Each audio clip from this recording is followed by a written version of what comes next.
As యూజువల్గా 2 మాసాలకో 3 మాసాలకో ఒకసారి రావటం, తాడేపల్లి ప్యాలెస్లో ప్రెస్ మీట్ పెట్టడం ఆనవాయితీగా జరుగుతుంది. నిన్న కూడా గొడ్డల పార్టీ అధ్యక్షుడు పాత్రికేయుల సమావేశాన్ని పెట్టారు. దాదాపుగా 2 గంటల 35 నిమిషాలు పెట్టాడు. మొదటి అక్షరం నుంచి చివరి అక్షరం వరకు మొత్తం నేను అబ్జర్వ్ చేశాను, ఏమి మాట్లాడుతున్నాడు అని చెప్పి.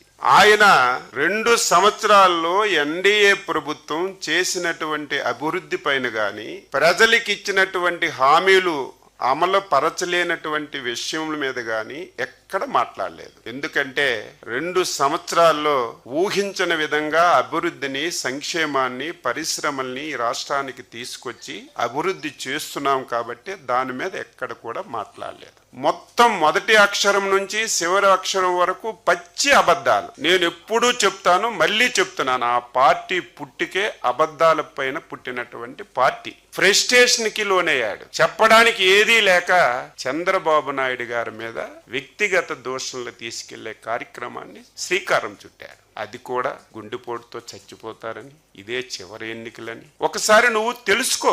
చంద్రబాబు నాయుడు గారు 76 సంవత్సరాల ఏజ్లో 26 సంవత్సరాల కుర్రవాడులాగా పనిచేసి ఈ రాష్ట్రానికి, ఒక దేశానికి ఒక రోల్ మోడల్ గా పనిచేస్తున్నటువంటి వ్యక్తిని కనీసం ఒంగోని కొబ్బరికాయ కొట్టలేనటువంటి నువ్వు అటువంటి విమర్శలు చేస్తుంటే ఆశ్చర్యం కలుగుతుందని చెప్పి తెలియజేస్తున్నా.